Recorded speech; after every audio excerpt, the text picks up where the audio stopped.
May binili ako sa kakabukas lang na Nintendo Store nga dito sa Pilipinas, and so, buksan natin. Ito nga yung talking flower na bulaklak na nagsasalita. Talking flower nga eh. Honestly speaking, yung nalaro ko lang na Mario, yung mga dati, yung mga naka-2D ba yun, tapos yung, alam ko yung Mario na ano, yung may dahon, tapos nagiging wolf ba siya or fox, ganun. Basta may buntot siya dun eh. Isang beses pala ako nakakapaglaro ng Mario doon sa Nintendo, and so wala akong masyadong idea kung ano tong talking flower na to. Hindi ko lang kasi talaga to, kasi nga, ang cute niya eh. Isipin mo bulaklak na nagsasalita, di ba? Ngayon nasa harapan ng box, ayan, I think you're neat. Awesome. Where am I? Ganun ba boses niya? 360 ko lang yung box, yung taas, babaya, nakasulat lang Nintendo, yung gilid, ito, nagsasalita nga siya sa gilid. Ayan, ito yung mga pwede niyang magawa. Kaya nga niyang magsabi ng oras pero hindi palaging accurate. Nagsasalita din siya kapag pinipindot mo, and kahit hindi mo pindutin, nagsasalita pa rin siya. Kung sawa ka nang mapakinggan siya, pwede mo nga rin siyang i-mute. Tapos meron siyang music mode. I'm not sure kung ano yung mga kakantahin niya. And also, nagsasalita din siya sa iba't ibang mga lengguwahe. Ayan o, morning, bonjour, buenos dias, guten morgen, buongiorno. Dito nga sa likod nakalagay kung paano nga siya lalagyan ng battery, and also kung paano nga i-set up yung orasan nito. By the way, ito pala yung presyo niya, 2,590 pesos para nga dito sa talking flower nito. Woo! Ito na yung laman ng buong box, siya na mismo. So yan, wala nga siyang kasamang instruction eh. Meron mga warning pero instruction, wala. Ito na yung mga nakalagay sa box.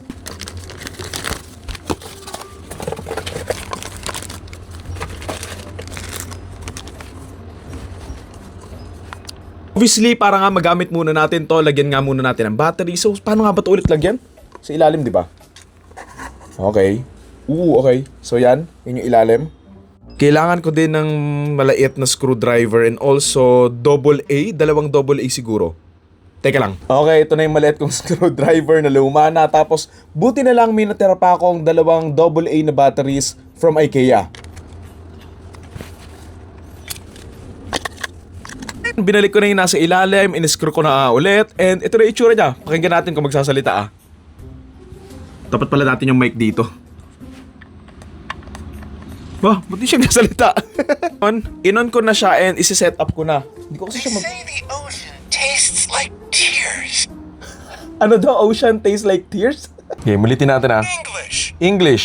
What time is it? Okay, sakto. 3:16 na. Ay, mali. Okay, 16. When do you want to wake up? Gising tayo ng mga 6 a.m. Okay. Tasha, pakinggan nyo. Want to chat? It's gonna be all right. I like to take things slow. Kanina nung una kong pindot sa kanya, nagsalita siya, ang sabi niya parang, have I been sleeping all this time? Kasi nga, kakabukas lang sa kanya. So, ang cute. Parang si Baby Groot or si Baby Yoda. What's up? Hey, you're doing great. Got any upcoming plans? We kind of look alike, huh? Nighttime's kind of thrilling. What's the moon doing? Quiet days can be nice too. Akala ko mahirap siyang iset up pero madali lang pala kasi pag pindot mo ng menu nga doon sa ilalim, didiretso na siya sa aayusin mo nga yung oras, yung alarm mo nga kung anong oras ka gigising or matutulog. Kasi nga, bawat time na tatama na doon, magsasalita nga siya. Tsaka in fairness, nakailang pindot na ako pero hindi siya nag-uulit ng pinagsasabi niya. Literal na iba-iba yung sinasabi niya. Here I am. Nighttime's kind of thrilling. Di pa nga gabi. Ayun, nirecalibrate ko siya kasi nagtataka ako bakit sinasabi niya na gabi. Tanghali pa lang ngayon. So ang mali pala yung pagkakalagay ko na hindi naka-AM pala siya kanina. So ngayon pini-AM ko na siya and okay na siya. Rock, paper, scissors, go! Nice! Bato. Nice! Sino panalo? Ang maganda pa dito kung sawa ka na nga mapakinggan siya, pwede mo naman siyang i-mute pero hindi ko na nga gagawin kasi kapag pinindot ko to ng 2 seconds, mamamute siya tapos mababalik siya lang ulit kapag wake up time na. Tapos ayun nga, kapag nakamute siya, pipindutin mo lang siya ulit for 2 seconds tapos kakanta naman siya. So, ayoko na subukan pero search nyo na lang siguro kung ano yung kakantahin niya. Pero You are my sunshine, my only sunshine. You make me happy when skies are gray. May napanood pa nga akong video online na ang sabi, every 1 hour, nagsasalita siya ng at least 2 times. So every 30 minutes nagsasalita nga siya. And yung sinasabi niya, nakadepende rin sa kung anong oras na. Basically, iba yung sinasabi niya sa umaga, sa afternoon, and sa gabi. And, ayan, excited akong marinig to randomly. Ang sabi din, kaya daw nitong makapag-sense ng weather. So, I'm not sure if totoo yon kung kaya niyang masense yung weather. Kung meron siyang weather detector, pero para kasing wala eh. Pero ayun, gawa naman to sa Japan eh. So, alam mo yun, advance sila mag-isip eh. Halimbawa, kapag mainit, siguro magsasabi siya ng something na, ang init! Ang init! Tapos kapag malamig, ang lamig! Magkumo tayo! Ang nakakatuwa pa dito, ang sabi kapag malapit nang maubos yung battery, sasabihin niya din mismo. So, saan ka nakakita nun, di ba? Yung mismong gadget, yung nagsasabi na, malulubat na ako.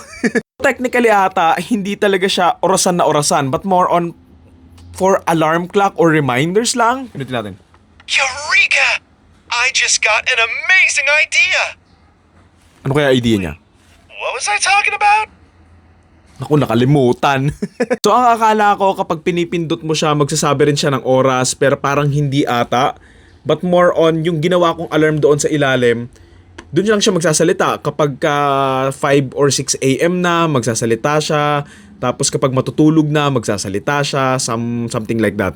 Wala naman siyang kwentang bagay, to be honest. Pero still, cute siya and wala lang. Nakakatuwa lang na magsasalita siya. Aabangan ko kung magsasalita siya without me pressing. So, let's see. Bago tayo matapos, paparinig ko lang sa inyo yung ilan niyang mga sinasabi. Siguro mga 5. Finished your homework? Homework, di na ako nag-aaral. Tapos na ako.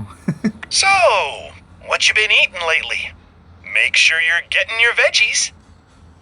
Di ako kumakain ng vegetables. Focus. Let's take a breath together.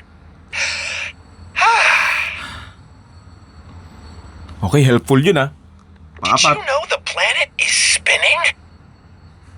Oo. So, Last. did you have a good day? Yeah, so far, I'm good. So yun lang, again, ang tawag nga dito ay Talking Flower na nabili ko nga sa Nintendo Store and nagkakahalaga nga to again ng 2,590. So ayun, kung fan kayo ng Mario and the Talking Flower doon, then maganda tong pang collection and kung mahilig kayo sa mga cute stuff, maganda rin tong mabili. And ayun, yun lang. Thank you.